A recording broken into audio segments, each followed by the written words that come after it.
Hello everyone, welcome to learn and fun commerce, आपका अपना प्यारा चैनल। क्या हो कि अगर एक दिन सरकार आपको बोले कि आज आपको ट्रैफिक रूल्स का पालन नहीं करना, जिसका जो मन में आए वो करो, जितनी स्पीड में चलानी है उतनी स्पीड पे चलाओ, ट्रैफिक लाइट्स का आपको कोई इस्तेमाल करने की जरूरत नहीं है, जहां पर आने का रास्ता है आप वहां से जा रहे हो, जहां से जाने का रास्ता है आप वहां से आ सकते हो, आपके हिसाब से क्या होगा? भैया क्योस मच जाएगा, एक्सीडेंट्स, लोग चलने वाले भी सेफ नहीं होंगे, वो तो खैर आज भी नहीं है। तो आपको लगता है कि बहुत बड़ा क्योस समझ जाएगा, मतलब एकदम अगर कोई रेड लाइट फॉलो नहीं कर रहा, कोई स्पीड मेंटेनेंस फॉलो नहीं कर रहा, कोई हेलमेट नहीं पहन रहा, कोई सीट बेल्ट नहीं लगा रहा, कोई नो वे एंट्री के अंदर गाड़ी घुसाया जा रहा है, तो समझो क्या होगा, क्योस मच जाएगा, कुछ समझ नहीं आएगा कि क्या हो रहा है। सामने वाला बंदा किस तरीके से गाड़ी चलाएगा आप डोंट नो, क्योंकि वो रूल फॉलो तो नहीं करेगा क्योंकि सरकार ने बोला है। ऐसा ही हाल हमारे अकाउंटेंसी का होगा अगर कोई रूल फॉलो नहीं किया जाएगा। Every business transaction has two aspects, we all know this. एक होता है डेबिट, एक होता है क्रेडिट। कई दिनों से मैं आपको कह रहा हूं, स्कूल में भी पढ़ा होगा। कौन सा डेबिट होता है, कौन सा क्रेडिट होता है, ये अगर आपके ऊपर छोड़ दिया जाए तो क्योस मच जाएगा। यानी हर एक बंदा अपने हिसाब से किसी भी आइटम को डेबिट कर रहा है, किसी भी आइटम को क्रेडिट कर रहा है। तो इसके लिए एक रूल्स, एक गाइडलाइंस बना दी गई। जैसे ट्रैफिक रूल्स होते हैं कि भैया रेड लाइट पे रुकना है तो रुकना है, नहीं रुके सामने अगर पुलिस वाले अंकल खड़े होंगे तो चालान कटेगा। आजकल तो फोटो खींच लेते हैं। तो यहां पर भी rules of debit and credit है। आज इस पूरे लेक्चर को मैं वन शॉट में कंप्लीट करूंगा कि क्या हमारे ट्रेडिशनल एस्पेक्ट्स होते थे, ट्रेडिशनल मेथड्स होते थे, आज मॉडर्न एस्पेक्ट्स क्या हैं, किस हिसाब से हमें पता चलता है कि हर एक बिजनेस ट्रांजैक्शन के दो एस्पेक्ट कौन से होते हैं, एक डेबिट कौन सा होता है तो क्रेडिट कौन सा होता है। तो इस लेक्चर के अंदर जानेंगे what is debit, what is credit. Although हर एक जने के पॉइंट ऑफ व्यू से अलग अलग होता है।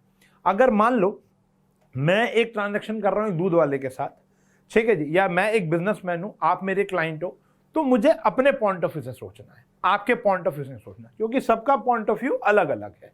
एक अकाउंटेंट कहता है कि नहीं मेरे अकाउंट में पैसा आया है तो इट्स अ क्रेडिट, वो कह रहा है कि नहीं ये आपके अकाउंट से क्या हो गया, डेबिट हो गया। मतलब पैसा आने जाने को ये लोग क्या कहेंगे, क्रेडिट, और ये क्या कहेंगे, डेबिट।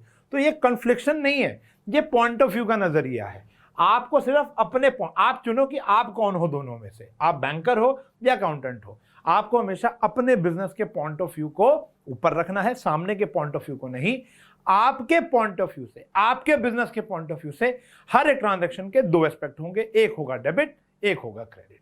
चुनना आपको है, करना आपको है। रूल्स हैं, जो सा सरकार यानी अकाउंटेंसी के रूल्स, अकाउंटिंग स्टैंडर्ड बोलेंगे कि ये डेबिट है तो वही डेबिट करना है, और वो क्रेडिट है तो वही क्रेडिट करना है। तो मैं आज आपको सिखाऊंगा कानून और rules of debit and credit. तो इसके दो एस्पेक्ट्स थे। पहला एस्पेक्ट था हमारा ट्रेडिशनल और दूसरा था मॉडर्न।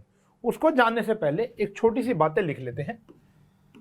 क्या कह रहा है, double entry system, we all know that कि each business transaction has two aspects. हर एक बिजनेस ट्रांजैक्शन के दो एस्पेक्ट्स होते हैं। ये नोट्स भी तो बना ले थोड़े से। एक होता है बच्चों डेबिट, एक होता है क्रेडिट।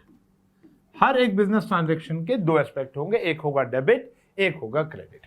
अब हमें पता कैसे चलेगा, इसको हम dual aspect principle, duality principle भी कहते हैं, ठीक है जी।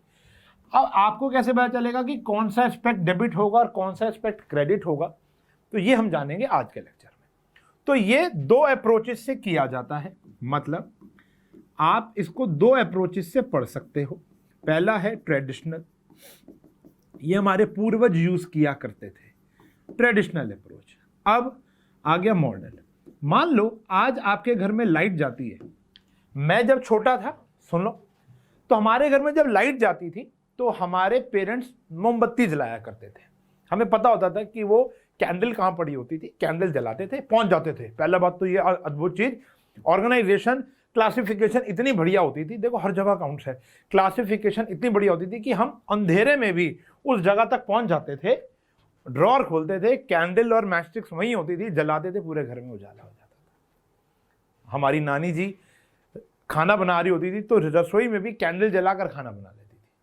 ठीक है जी।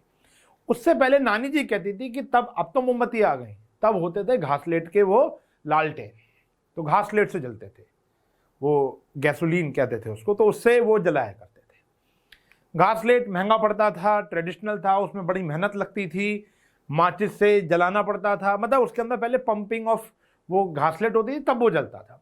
तो उसके बाद आई कैंडल, फिर आई इमरजेंसी लाइट। हमारे ही दौर में कैंडल से स्विच होकर हम लोग आ गए इमरजेंसी लाइट में, एक लाइट जिसमें सिर्फ बटन ऑन करना है, आपके घर में उजाला आ जाएगा। उसके अंदर कभी कभी एफएम भी होता था, तो हम लाइट जाती थी, गाने भी सुन लेते, पहले लाइट बहुत जाती थी। फिर आज के युग के अंदर इन्वर्टर और जनरेटर्स आ गए हैं। कहानी है, आप मुझे बताओ, आज आपके घर में लाइट जाएगी तो आप मोमबत्ती जलाओगे? नहीं जलाते हम लोग मोमबत्ती। आज के दिन में हम टॉर्च जलाते हैं, हमारे मोबाइल फोन की फ्लैश लाइट जलाते हैं, और अगर इन्वर्टर है तो ऑटोमेटिकली लाइट आ जाती है आपके पास। तो कहानी यहां पर भी यही है, ट्रेडिशनल अप्रोच। लेकिन क्या आपको कैंडल के बारे में नहीं पता? क्या आपको लालटेन के बारे में नहीं पता? हमको सबको पता है, और वो जानना बड़ा जरूरी है, अपना इतिहास। तो ट्रेडिशनल अप्रोच भी बच्चों यही है, हमारा इतिहास है कि कैसे rules of debit and credit बनाए गए, पहले किस एस्पेक्ट से सोचकर डेबिट क्रेडिट किया जाता था, और अब जमीन आसमान का अंतर है। इसको पढ़ने में आपको लगेगा काफी समय, इसको समझने में आपको लगेंगे 5 मिनट। अप्लाई कौन सी करनी है? हमको यही करनी है, we need to apply in future. कौन सी करनी है? Modern approach. तो ये क्यों पढ़ रहे हैं?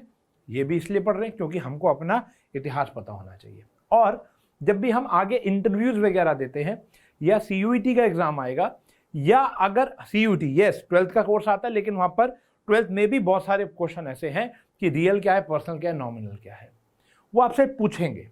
समझ लो ये आपके जीवन में कहीं ना कहीं आड़े आएगा, तो इसको थोड़ा ढंग से पढ़ना है। ऑल दो इस्तेमाल नहीं करेंगे। एक क्वेश्चन है आपकी टीएस गरेवाल या डीके गोयल के अंदर, एक आध क्वेश्चन होता है, इसको इस्तेमाल नहीं करते, मैम अप्लाई भी नहीं कराएंगी, और अप्लाई करेंगे मॉडर्न, लेकिन इसको जानना थोड़ा सा जरूरी है। तो आओ बात करते हैं ट्रेडिशनल अप्रोच।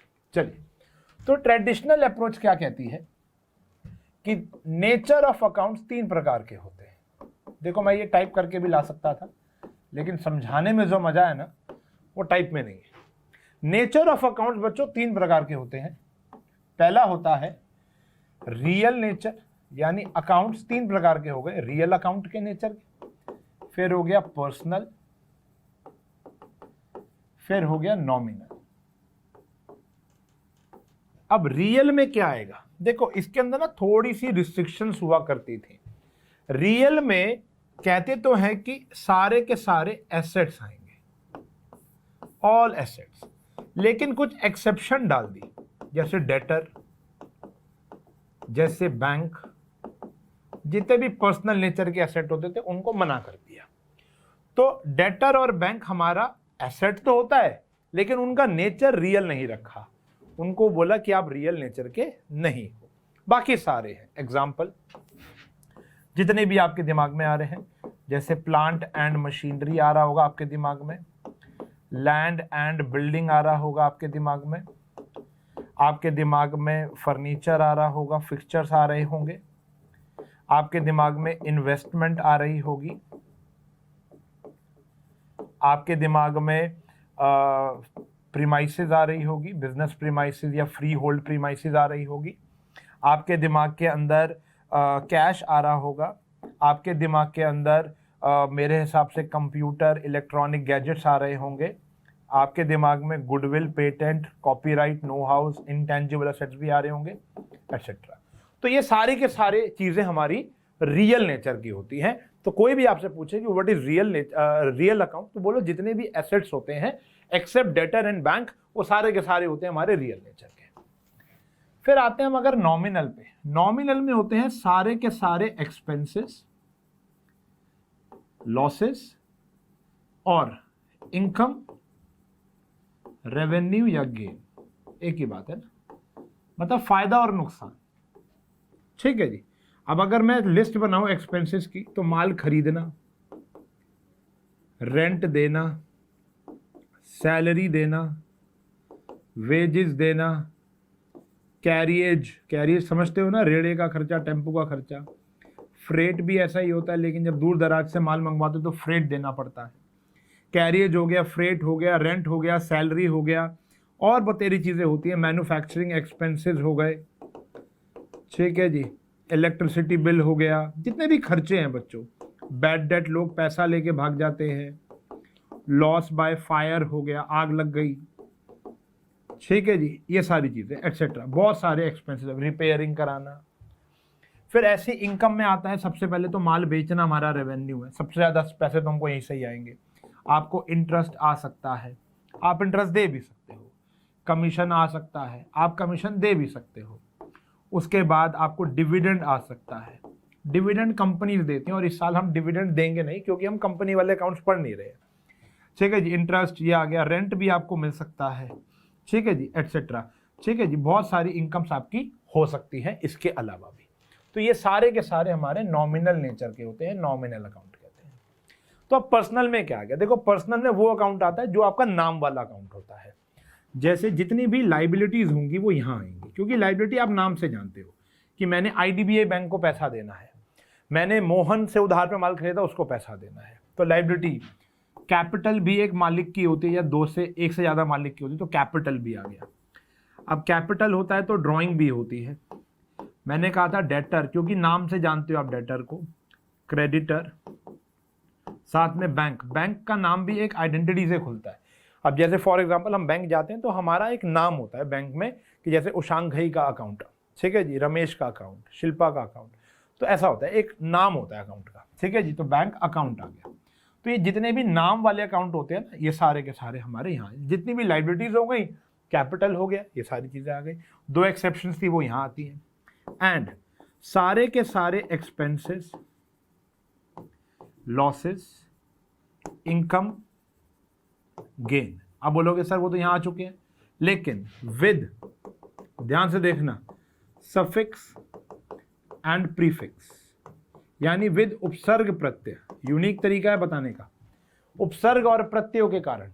यानी एक तो होता है रेंट, एक होता है prepaid rent, outstanding rent, rent paid in advance, advance received rent, ये हो गया ना। तो ये सारे के सारे जो शब्द होते हैं, ये चारों के चारों जो शब्द हैं, कौन कौन से, एक तो हो गया आउटस्टैंडिंग, एक हो गया प्रीपेड, एक हो गया एक्रूड, एक हो गया income received in advance, income received in advance, ठीक है जी, बात समझ में आई। तो ये चारों के चारों शब्द होते हैं हमारे पर्सनल नेचर के होते हैं। क्लियर है, क्लियर, ठीक है जी। तो यहां पर आपने अपने पूरे के पूरे अकाउंट्स, और कोई बचा नहीं हमारा नेचर, पूरे के पूरे अकाउंट्स को 3 पार्ट्स में डिवाइड कर दिया। पहला था हमारा रियल नेचर का, दूसरा था हमारा पर्सनल नेचर का, तीसरा था हमारा नॉमिनल नेचर का। Got it. रियल सारे asset except debtor and bank, इधर सारे खर्चे सारे इनकम, इधर सारे पर्सनल नाम के अकाउंट्स जो होते हैं, liability, capital, drawing, debtor, creditor, bank etcetera. Bank overdraft भी यहीं आएगा क्योंकि वो भी एक लाइबिलिटी है। सारे के सारे एक्सपेंस और income with suffix and prefix, यानी वो 4 शब्द वो आपको पूरे अकाउंट्स में तंग करेंगे। वो आएगा outstanding, prepaid, accrued and income received in advance. ये चारों के चारों शब्द जहां जुड़ जाएंगे तो वो कौन सा नेचर होगा, पर्सनल। ऐसे पूर्वज कहा करते थे, माइंड, पूर्वज, अभी वाली बात नहीं है ये, ठीक है बेटा, बात समझ में आई। लेकिन इस पूरे तामझाम से आपको अभी तक ये नहीं पता चला कि डेबिट कौन सा होगा और क्रेडिट कौन सा होगा। इतनी देर लगा दी, इतने देर में तो हम मॉडर्न अप्रोच के क्वेश्चन करके निकल जाते हैं। ट्रेडिशनल अप्रोच का ड्रॉबैक ये है कि बड़ा लेंथी है, बड़ा कॉम्प्लेक्स दिया हुआ है, लेकिन इसको पढ़ना और समझना बड़ा जरूरी है, अप्लाई नहीं करना। रियल, पर्सनल, नॉमिनल ये तो बता दिया, लेकिन कौन सा डेबिट होगा कौन सा क्रेडिट होगा ये बात अभी तक नहीं बताई। ये बात बताई जाएगी आपकी 3 गोल्डन रूल्स ऑफ अकाउंटिंग में, ठीक है जी। तो रियल अकाउंट का अलग गोल्डन रूल होता है, पर्सनल अकाउंट का अलग गोल्डन रूल होता है, और नॉमिनल अकाउंट का अलग होता है। मैं फिर कहूंगा, हमें इन गोल्डन रूल्स, पहले गोल्डन होते थे, अब ये फीके पड़ चुके हैं, लेकिन इतिहास है, याद रखना बड़ा जरूरी है। समझ रहे हो, पहला इंसान चांद पे कौन चढ़ा था ये इंपॉर्टेंट है, उसके बाद कौन गया इंपॉर्टेंट नहीं है। माउंट एवरेस्ट, कंचनजंगा पे कौन चढ़ा ये इंपॉर्टेंट नहीं है, पहला कौन चढ़ा ये इंपॉर्टेंट है। तो पहले बल्ब किसने बनाया सबको पता है, CFL और LED किसने बनाया ये किसी को नहीं पता। समझने वाली बात है, ठीक है जी, क्योंकि शुरुआत वहीं से हुई। तो यहां पर भी शुरुआत यहीं से हुई है, जानना बड़ा जरूरी है मेरे बच्चों। तो रियल अकाउंट कहता है, रियल कहता है कि debit the receiver, debit what comes in, debit what comes in, credit what goes out. Just learn it, no need to understand, क्योंकि बच्चे जब इसको समझने की कोशिश करते हैं तो फिर मॉडर्न अप्रोच में घुसेड़ते हैं और फिर वो चीज़ें गलत होनी शुरू हो जाती है। इसको समझ सकते हो, लेकिन पहले मॉडर्न अप्रोच में पक्के हो जाना, ठीक है जी। रियल नेचर कहता है कि डेबिट वो है जो आएगा, क्रेडिट वो है जो जाएगा। अब रियल क्या होता है? एसेट, यानी एसेट हमारी कंपनी में आया, बिजनेस में आया तो डेबिट, और गया तो क्रेडिट, ठीक है जी। मैं फिर कहूंगा समझने की जरूरत नहीं है। पर्सनल नेचर कह रहा है डेबिट द रिसीवर और क्रेडिट द गिवर, ठीक है जी। जिसको मिल रहा है वो डेबिट, जो दे रहा है वो क्रेडिट। यहां पर ये सिंपल है, समझ में आ जाएगा। Debit all expenses oblique losses, credit all income oblique gain. जितना भी फायदा होगा वो हमेशा क्रेडिट होगा, नुकसान होगा हमेशा डेबिट होगा। याद रख लेंगे बच्चों। तो this is our traditional approach, just learn it and move on. आगे काम आएगी जीवन भर, याद रखना, कभी भी आड़े आ जाएगी। एक ट्रेडिशनल अप्रोच का क्वेश्चन कर लेते हैं। कह रहे classify the following into real, personal and nominal, ठीक है। जैसे कैश होता है, एसेट होता है, तो वो रियल नेचर का होगा। मेरे से पहले बताने की कोशिश करो। बैंक हमारा एसेट तो होता है, लेकिन वो पर्सनल नेचर का बोल दिया गया है, ठीक है जी। एक्सेप्शन बताई थी। आउटस्टैंडिंग वर्ड आते ही वो क्या हो जाएगा बेटा? पर्सनल नेचर का हो जाएगा। सेल्स, पैसा आएगा, ये हमारी रेवेन्यू है, तो ये नॉमिनल नेचर का होगा। एक्रूड वर्ड आते ही ये भी क्या हो गया बेटा? हमारा पर्सनल नेचर का हो गया। लीज होल्ड प्रॉपर्टी के बारे में जान लो। लीज होल्ड प्रॉपर्टी क्या होती है? आप एक बारी पैसा दे देते हो, आप किराया नहीं देते हो। मालिक ऑफ द प्रॉपर्टी उस पैसे को इस्तेमाल करता है, आप उसकी प्रॉपर्टी इस्तेमाल करते हो। जब आप प्रॉपर्टी छोड़ के जाओगे तो आपको उस प्रॉपर्टी, जो पैसा आपने दिया था, वो आपको मिल जाएगा, ठीक है जी। दोनों का ही फायदा है। वो कहीं ब्याज पे लगा देगा उस पैसे को, या अपने बिजनेस में डाल देगा, आपको एक प्रॉपर्टी मिल जाएगी रहने के लिए। जब आप दोनों उस कॉन्ट्रैक्ट को खत्म करोगे, आपको आपका पैसा मिल जाएगा, उसको उसकी प्रॉपर्टी मिल जाएगी। तो ये आपका एसेट होता है, क्योंकि आपने 8-10 लाख रुपए डिपेंड ऑन प्रॉपर्टी दे रखा है, तो ये मेरा एसेट है, तो ये रियल नेचर का होगा। ड्राइंग्स मैंने अभी आपको बताया ये पर्सनल नेचर में आता है, क्योंकि कैपिटल अगर पर्सनल है तो ड्राइंग भी पर्सनल होगी। डिस्काउंट रिवॉर्ड्स मतलब आया या दिया एक ही बात होती है, ये हमारा नॉमिनल नेचर का होता है। बैड डेट ये भी नॉमिनल नेचर का है, क्योंकि ये भी नुकसान है हमारा। माल खरीदना ये भी नॉमिनल नेचर का है बेटा। बैड डेट रिकवर्ड इनकम हो गई ना हमारी, ये भी हमारा नॉमिनल नेचर का है बच्चों। प्लांट एंड मशीनरी एसेट है, तो ये रियल नेचर का है, पता चल गया होगा अब तो। कैपिटल, कैपिटल तो हमारा पर्सनल नेचर का है। इंटरेस्ट देना नॉमिनल, लेना भी नॉमिनल ही है। बैंक अगर पर्सनल का है तो ये भी क्या होगा? पर्सनल, और वैसे भी ये तो लाइबिलिटी है ना।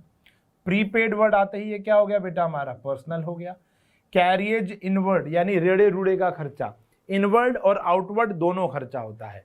इनवर्ड रेड़े का खर्चा इनवर्ड कब होगा? जब आपने माल मंगवाया तो रेड़े वाले को पैसे दिए, रॉ मटेरियल मंगवाया आपने पैसे दिए, इसको बोलते हैं कैरियज इनवर्ड। आपने उस माल को फिनिश गुड्स में कन्वर्ट कर दिया और फ्री होम डिलीवरी कर रहे हो अपने क्लाइंट के घर, तो भी आप रेड़े वाले को पैसे दे रहे हो, उसको बोलते हैं कैरियज आउटवर्ड। दोनों ही मेरे एक्सपेंस हैं, तो ये आ गया बच्चों मेरा नॉमिनल नेचर का। लिखते रहो जो जो बातें बता रहा हूं। गुडविल इंटेंजिबल असेट होता है, तो ये बच्चों रियल नेचर का होता है। क्लियर होगी बात? तो this is our real, personal and nominal bifurcation, ठीक है जी।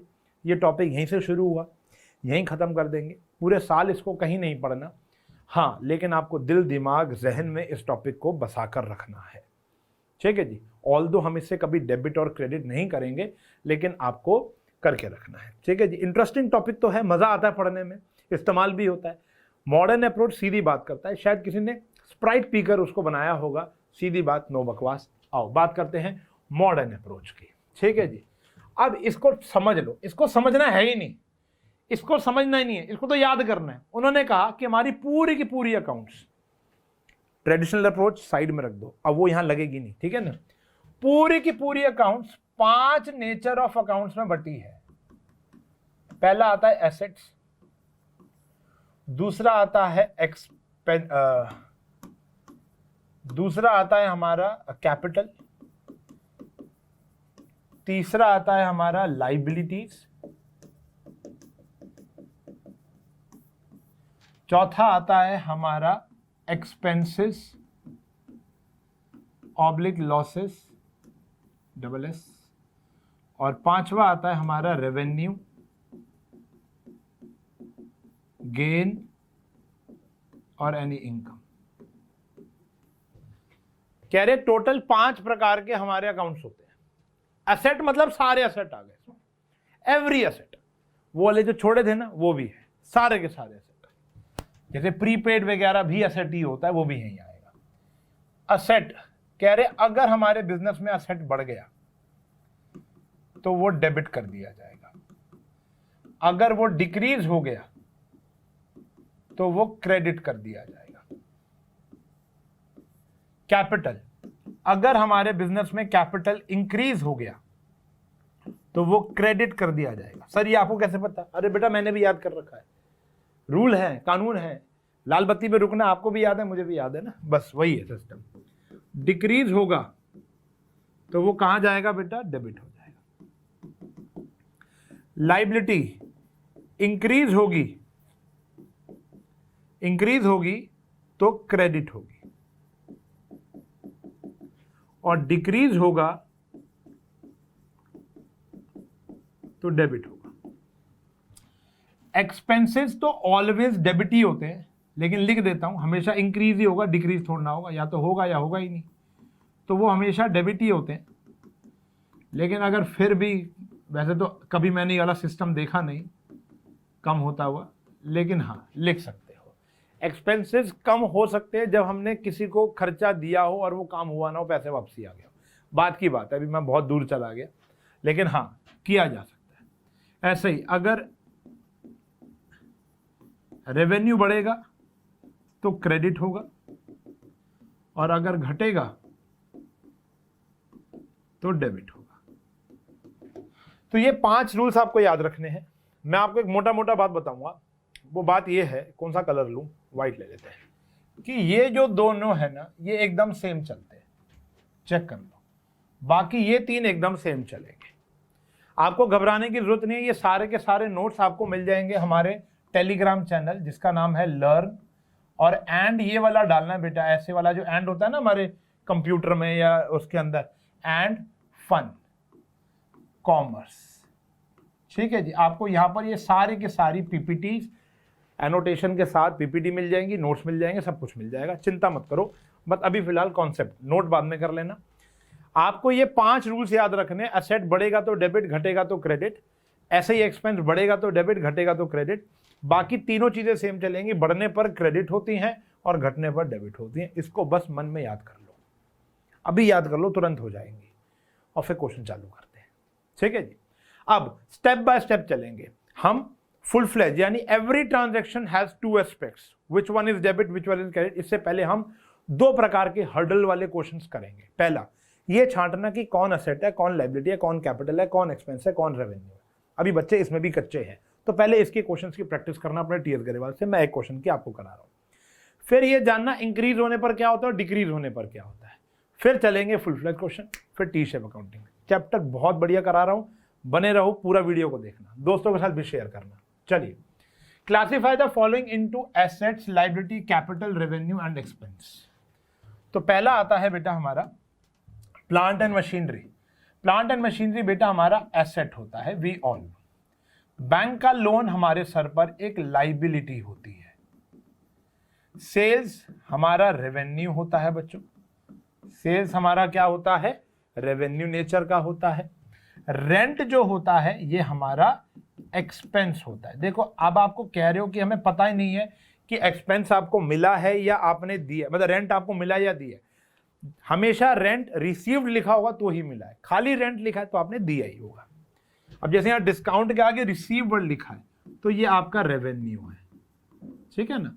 सिर्फ डिस्काउंट होता तो यानी दिया ही होगा। कैरियज इनवर्ड एंड आउटवर्ड दोनों के दोनों बेटा मेरे एक्सपेंस हैं, अभी मैंने आपको बताया था। परचेज करना माल, ये भी बेटा मेरा क्या होता है, एक्सपेंस होता है। फिर बिल पेएबल, ऐसी चीज जो भी पे करनी है, इट्स माय लायबिलिटी। फिर wages is my expense. Advance income, मैंने इनकम एडवांस में दे रखी है, यानी प्रीपेड एडवांस में मिल रखी है, सॉरी, तो ये मेरी लायबिलिटी होती है।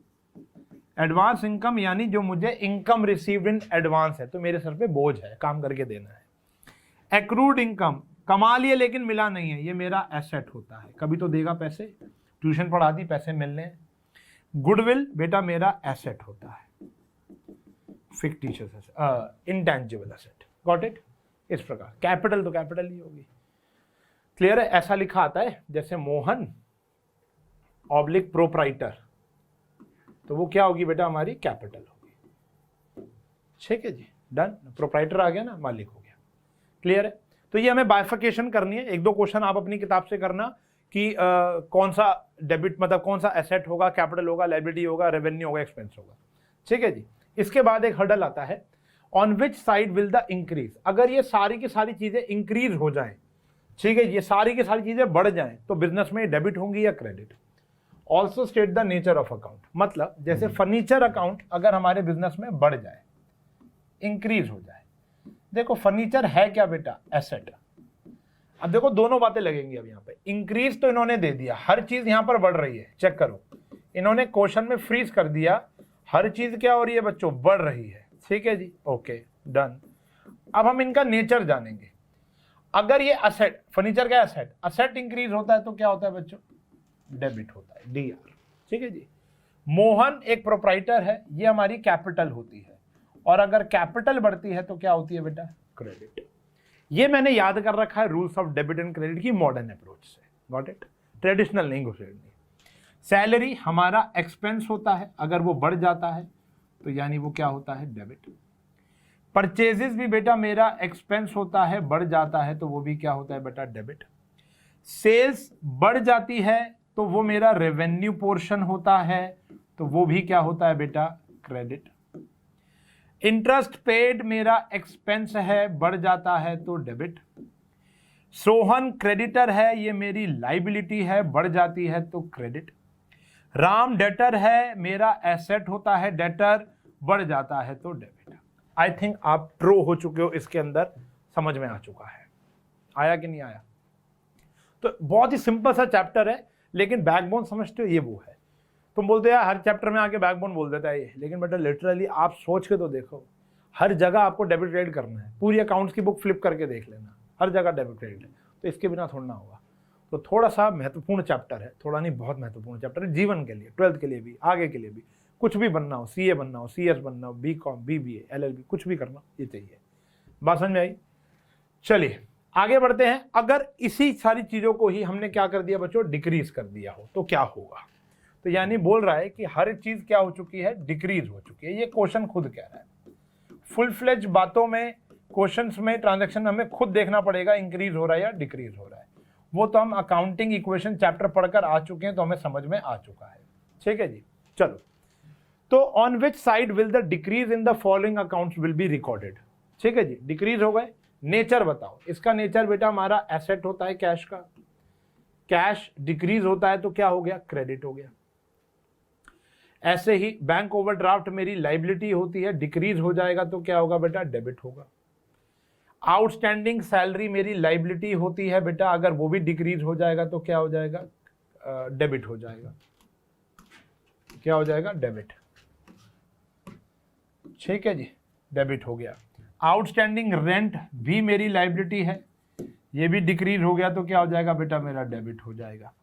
प्रीपेड इंश्योरेंस मेरा एसेट होता है, ये डिक्रीज हो जाएगा तो क्रेडिट हो जाएगा।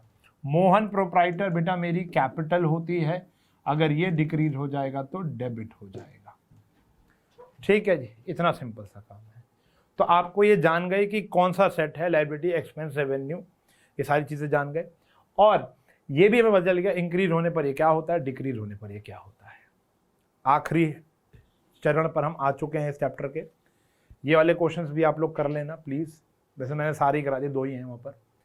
कह रहे आपको एनालिसिस करना है द फॉलोइंग ट्रांजैक्शंस को, state the nature of account, state which account will be debited and which account will be credit on the basis of modern classification. अरे नहीं भी लिखते ना बाबू लोग तुम, तो हम लगा क्या रहे हैं मॉडर्न, क्योंकि ये तो मन में लगानी है ना, किसी को क्या पता चल रहा है मैं क्या लगा रहा हूं। जैसे दिनेश ने बिजनेस स्टार्ट किया 5 लाख रुपए से, तो 2 एस्पेक्ट क्या होंगे, देखो ये तो हम सब जानते हैं। अब 2 एस्पेक्ट होंगे कि हमारे बिजनेस में कैश बढ़ जाएगा और हमारे बिजनेस की कैपिटल बढ़ जाएगी। तो कैश अकाउंट और कैपिटल अकाउंट, हर एक शब्द के आगे अकाउंट आता है, नाम के आगे अकाउंट नहीं आता, ये मैंने आपको बताया था, नहीं बताया तो आज सुन लो। तो कैश अकाउंट बढ़ जाएगा, कैपिटल अकाउंट बढ़ जाएगा। कैश अकाउंट मेरा एसेट होता है, कैपिटल अकाउंट कैपिटल ही होती है। एसेट बढ़ता है तो डेबिट होता है, कैपिटल बढ़ती है तो क्रेडिट होती है। हर एक बिजनेस ट्रांजैक्शन के दो एस्पेक्ट होते हैं, एक डेबिट है एक क्रेडिट है, ये तय है। दोनों डेबिट दोनों क्रेडिट नहीं हो सकते, ये भी तय है। दोनों एसेट हो सकते हैं, दोनों बढ़ सकते हैं, दोनों घट सकते हैं, दोनों लायबिलिटी हो सकती हैं, ये हो सकता है, लेकिन दोनों डेबिट हो जाएं, दोनों क्रेडिट हो जाएं, आप कहीं गलत हो। बात समझ में आ गई? ऐसे ही नरेश से आपने बोरो किया है, नरेश से आपने बोरो किया है, तो आपका कैश बढ़ जाएगा, कैश बढ़ जाएगा। और नरेश जो कि आपका एक लोन है वो भी तो बढ़ जाएगा। ये होता है बेटा मेरा एसेट और ये होती है बेटा मेरी एक लायबिलिटी। एसेट बढ़ेगा तो डेबिट, लायबिलिटी बढ़ेगी तो क्रेडिट। ठीक है जी, बात समझ में आ गई? लोन लिया है ना, तो लोन क्या होती है? लायबिलिटी होती है। फर्नीचर खरीदा है कैश में 20,000 रुपए का, देखो अमाउंट तो सेम ही आएगा ना, दोनों के आगे 5-5 लाख 1-1 लाख लिख लेना। फर्नीचर खरीदा है तो फर्नीचर हमारा एक असेट है। हमारे बिजनेस में क्या होगा बेटा? फर्नीचर बढ़ जाएगा और मेरा कैश क्या हो जाएगा बच्चों? कम हो जाएगा। ये भी मेरा एसेट होता है और ये भी मेरा एक एसेट होता है। तो ये क्या हो गया बेटा मेरा? फर्नीचर बढ़ गया तो डेबिट, कैश कम हो गया तो क्रेडिट। सोचना है, याद नहीं करना इसको आपने, यू हैव टू थिंक, क्योंकि आपने अकाउंटिंग क्वेश्चन पढ़ लिया है तो ये आपको सोचने में ज्यादा दिक्कत नहीं देगा। अब जैसे आपने फर्नीचर खरीदा है डेली सेफ से, तो ये उधार में खरीदा है क्योंकि कैश वर्ड नहीं लिखा, तो फर्नीचर तो आपका बढ़ेगा ही बढ़ेगा, उसका कोई दो राहें नहीं है। फर्नीचर अकाउंट बढ़ेगा, ठीक है जी। और एक है डेली सेफ, इसको भी तो पैसे देने हैं ना आपको, ये आपके ऊपर लायबिलिटी है, ये भी बढ़ जाएगा। तो ये एसेट है और डेली सेफ के आगे अकाउंट नहीं आएगा, ये हमारी लायबिलिटी है, ये डेबिट होगा और ये क्रेडिट होगा। Every transaction has to aspect, one is debit, other is credit, hence prove today. ठीक है जी। परचेज गुड फॉर कैश, माल खरीदा है आपने तो कौन सा अकाउंट अफेक्ट होगा? परचेजेस, खर्चा था आपका एक। अब देखो अकाउंटिंग क्वेश्चन में आप लिखते थे स्टॉक बढ़ गया, ठीक है, क्योंकि वहां पर ना सिर्फ 2 ही 3 चीजें होती थी, एसेट, कैपिटल, लायबिलिटी, यहाँ 5 चीजें हैं। तो परचेजेस को हम एक्सपेंस में डालते हैं और सेल्स को हम रेवेन्यू में डालते हैं, ठीक है ना। तो जब भी माल खरीदोगे, क्या खरीदोगे? गुड्स खरीदोगे। यहाँ फर्नीचर खरीदा है या माल खरीदा है, फर्क है ना, दोनों में फर्क है ना। अब दूध वाला दूध खरीद रहा है, पनीर खरीद रहा है, मक्खन खरीद रहा है, तो वो गुड्स खरीद रहा है। वो चेयर खरीद रहा है, एसी खरीद रहा है, फर्नीचर खरीद रहा है, तो वो फर्नीचर में। परचेज अकाउंट बढ़ गया, ये भी बेटा मेरा एसेट होता है, तो क्या हो जाएगा? डेबिट। और साथ साथ मेरी जेब से कैश जाएगा, कैश अकाउंट घट जाएगा, तो ये क्या होता है बेटा? मेरे एक एसेट ही होता है कैश, तो ये क्या हो जाएगा? क्रेडिट हो जाएगा। क्लियर है? डन। और देखो इसके आगे और ट्रांजैक्शन, माल खरीदा है महेश से 30,000 रुपए का, तो उधार पे ही खरीदा ना बेटा, तो हमारा एक तो परचेज अकाउंट बढ़ जाएगा, ठीक है जी। ये मेरा एक्सपेंस है तो ये हो जाएगा डेबिट। यहां मैंने परचेज को एसेट लिख दिया, मेरे को रियलाइज हुआ अभी। परचेज बेटा मेरा एक्सपेंस होता है ना, ठीक है जी। तो यहां पर ही बेटा हमने माल खरीदा, परचेज एक्सपेंस है तो डेबिट, और महेश को पैसे देने अभी आपने ना, तो महेश भी बढ़ गया, जबकि ये मेरी क्या है? लायबिलिटी है, तो ये क्या आ जाएगा? क्रेडिट।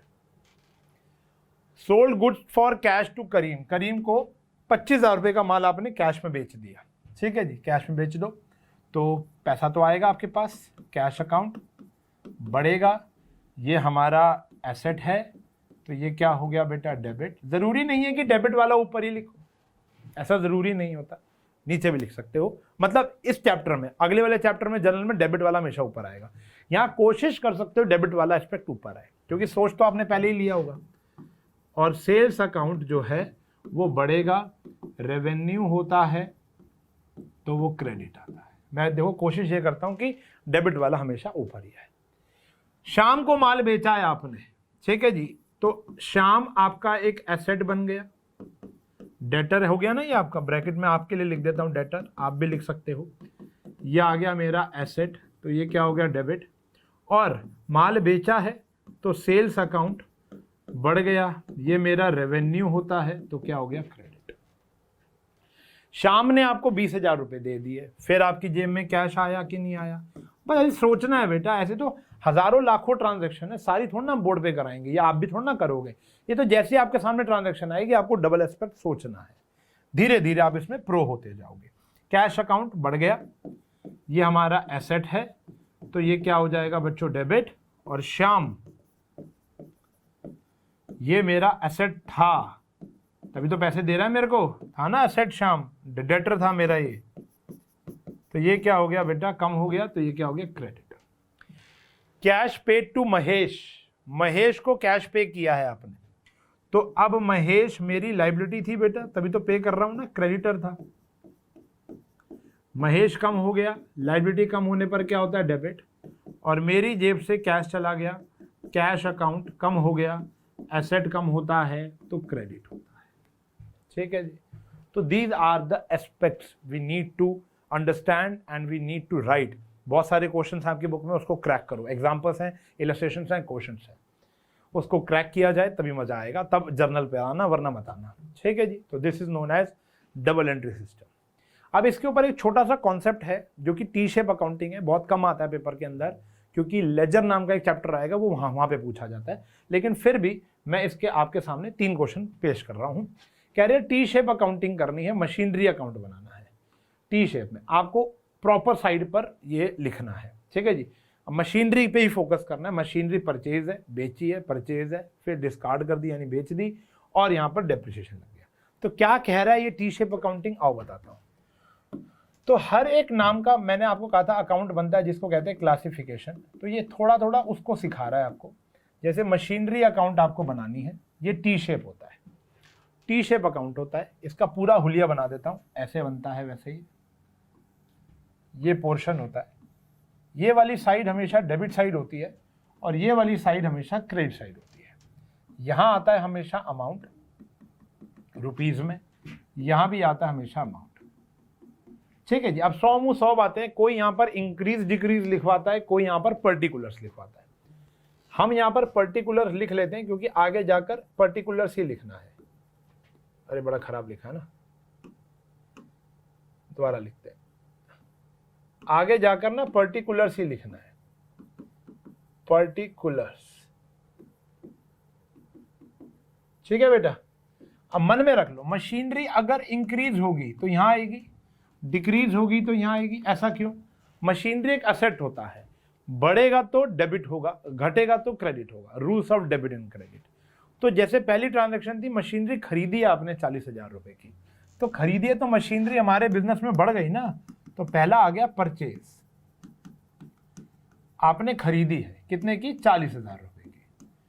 दूसरा एस्पेक्ट क्या कह रहा है, आपने मशीनरी बेची है, तो बेची है तो मशीनरी तो चली गई ना, मशीनरी के पॉइंट ऑफ व्यू से सोचो बस। आपने बेच दी, कितने की बेच दी, 10,000 रुपए की। ठीक है जी। फिर आपने देखो मशीनरी खरीदी 8,000 रुपए की, तो यहां पर आ गया बेटा हमारा थर्ड, आपने फिर परचेज कर ली। अब यहां पर मैं वो परचेज नहीं लिख रहा, मशीनरी परचेज आप लिख सकते हो पूरा का पूरा।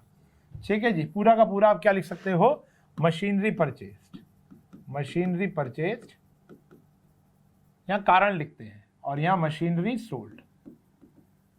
एक्चुअली ये लेजर जैसा है, लेजर ऐसा बिल्कुल नहीं होता, लेजर थोड़ा सा अलग होता है, काफी अलग होता है।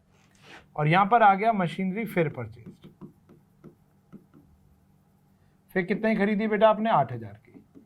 फोर्थ में कह रहा है आपने डिस्कार्ड कर दी, यानी कबाड़ी को बेच दी 18,000 रुपए की, 14,000 की, तो मशीनरी डिस्कार्डेड 14,000 रुपए की, ये भी बेचना ही होता है। फिर आपने डेप्रिसिएशन लगाया, इससे भी आपकी मशीनरी की वैल्यू कम होगी। बस अब आप यहाँ पे ये फोकस करो कि वैल्यू बढ़ रही है या कम हो रही है। तो 1,000 रुपए से आपकी मशीनरी की वैल्यू क्या हो गई, कम हो गई। तो डिक्रीज यहाँ आएगा, इंक्रीज यहाँ आएगा। फिर हम करते हैं टोटल, टोटल आमने सामने होता है एकदम।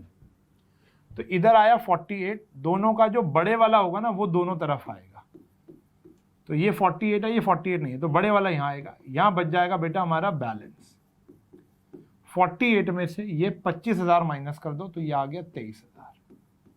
बात समझ में आ गई? ये आ गया हमारा 23,000। क्लियर है? तो मतलब क्या हुआ, बड़े वाले का टोटल दोनों तरफ लिख दिया और जो बैलेंस बच जाएगा वो इधर, बैलेंस इधर भी बच सकता है। बात समझ में आई? तो ऐसा सोचना है। जैसे अगला क्वेश्चन भी एक लेकर आया हूं, जैसे आपको टी शेप का कैश अकाउंट बनाना है। क्या बनाना है? Cash account. अब बनाते हैं आपके लिए कैश अकाउंट। तो कैश अकाउंट भी एक असेट नेचर का अकाउंट है, तो ये भी बढ़ेगा तो क्या होगा? डेबिट होगा। ठीक है जी, ये debit particulars amount, particulars amount. UT term 1 के अंदर ये क्वेश्चन 2-2 नंबर में आ सकते हैं और आते हैं, बाकी नहीं आते। ठीक है जी, फाइनल्स में नहीं आएगा ये, फाइनल्स में आता है लेजर, और लेजर अलग है। तो जैसे यहां पर क्या कह रहा है बेटा, मोहन ने बिजनेस स्टार्ट किया तो कैश बढ़ा ना, तो बढ़ेगा तो इधर आएगा, तो यहाँ पे कैपिटल लिख सकते हैं कि भैया स्टार्टेड बिजनेस, या कैपिटल भी लिख सकते हो। दूसरा एस्पेक्ट लिख दो, तो यहाँ पर आ गया 40,000। कोई रिस्ट्रिक्शन नहीं होती, क्योंकि प्रैक्टिकल जिंदगी में बनता नहीं है। माल खरीदा है 20,000 रुपए का, तो पैसे गए होंगे बेटा, तो परचेज लिख सकते हो, परचेज गुड्स। तो इस वजह से हमारा पैसा कम हो गया। रीजन लिखना है कि कम क्यों हुआ, बढ़ा क्यों। असेट है ना, बढ़ेगा इधर आएगा, घटेगा तो इधर आएगा। इसके बाद क्या कह रहे हैं, माल बेचा है 24,000 का, पैसे आएंगे तो गुड्स सोल्ड। कितना आया बेटा? 24,000। इसके बाद रेंट पे किया 400, सैलरी पे किया 600। यहां आ गया रेंट और यहां आ गया सैलरी, 400 और 600। This is third, this is fourth and this is fifth. इसके बाद पर्सनल यूज के लिए विड्रॉ किया है, तो ये ड्राइंग होती है बेटा, तो ये भी पैसा कम ही करेंगी बिजनेस का। 1,000 रुपये ड्राइंग हो गई। टोटल करेंगे, बड़े वाला देख लो, दिस इज 64, दिस इज, नीचे डबल लाइन आती है, 64। अब 64 में से 22,000 चला जाएगा तो कितना बचेगा? 42,000 रुपया। तो ये आ गया हमारा बैलेंस। तो इस प्रकार बनाया जाता है। ये 2 मैंने असेट के बना दिए, एक लायबिलिटी वाला भी बना देता हूं कि यानी बढ़ेगा तो इधर, घटेगा तो इधर, तो वो भी देख लो। इसी के नीचे बन जाएगा। टी शेप अकाउंटिंग बनानी है राकेश की। राकेश कौन है? क्रेडिटर, तो यहां लिखेंगे राकेश। अब राकेश क्रेडिटर है बेटा आपका, टी शेप ऐसे बन जाएगा, पेंसिल स्केल से बढ़िया। क्रेडिट यहीं रहेगा, डेबिट यहीं रहेगा, पर्टिकुलर्स इधर आ गया, अमाउंट इधर आ गया, पर्टिकुलर्स इधर आ गया, अमाउंट इधर आ गया। अब ध्यान से देखने वाली बात यह है कि कौन कहाँ जाएगा। देखो राकेश क्रेडिटर है, तो कम होगा तो यहाँ आएगा, बढ़ेगा तो यहाँ आएगा। ठीक है जी, जैसे माल खरीदा है हमने राकेश से, तो राकेश तो बढ़ गया ना, मेरी लायबिलिटी बढ़ गई। तो पहला पॉइंट यहाँ आया, परचेज किया है आपने, इसलिए राकेश बढ़ गया। हम अपने पॉइंट ऑफ व्यू से देख रहे हैं ना, राकेश के पॉइंट ऑफ व्यू से नहीं। हमने माल राकेश को वापसी कर दिया, तो माल वापसी कर दिया तो 5,000 रुपये देने ही नहीं है, क्योंकि माल भेज दिया उसका वापसी। तो ये होता है बेटा परचेज रिटर्न। क्या होता है? Purchase return. इतना तो हमें पता ही है।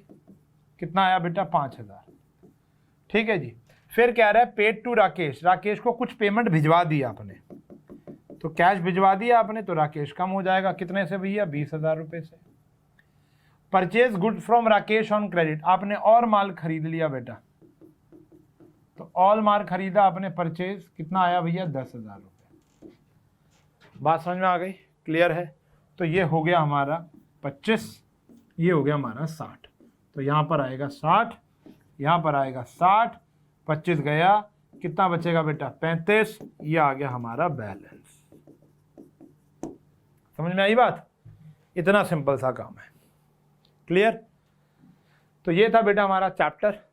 आप इसको सीरीज में ही करें। पहले ट्रेडिशनल अप्रोच के 2-3 क्वेश्चन होंगे, उसको करके फ्रीज कर दें। मॉडर्न अप्रोच में सबसे पहले बाइफिकेशन वाले क्वेश्चन करें, असेट क्या है, लायबिलिटी क्या है, कैपिटल क्या है, असेट क्या है, रेवेन्यू क्या है। उसके बाद आए कि अगर ये सारी चीज़ें इंक्रीज होंगी तो क्या होगा, डिक्रीज होंगी तो क्या होगा। उसके बाद आए डबल एस्पेक्ट पर। उसके क्वेश्चन सबसे ज़्यादा करने हैं आपको कि each and every transaction has 2 aspect, तो डेबिट कौन सा है, क्रेडिट कौन सा है, यानी ये वाले क्वेश्चन आपको सबसे ज़्यादा करने हैं। टी शेप को भी आप कर सकते हो, 2-4-5 क्वेश्चन और कर लेना, चैप्टर फिनिश हो गया। अगली क्लास में शुरू करूंगा मैं जर्नल। यस, जर्नल शुरू करेंगे अगली क्लास में, और ये वाला काम आप बढ़िया से कर लो। अच्छे से निपटा लो टी शेप अकाउंटिंग। कोई डाउट हो तो कमेंट सेक्शन में बता सकते हो। मिलेंगे अगली क्लास में, तब तक के लिए bye bye, take care, have a nice day.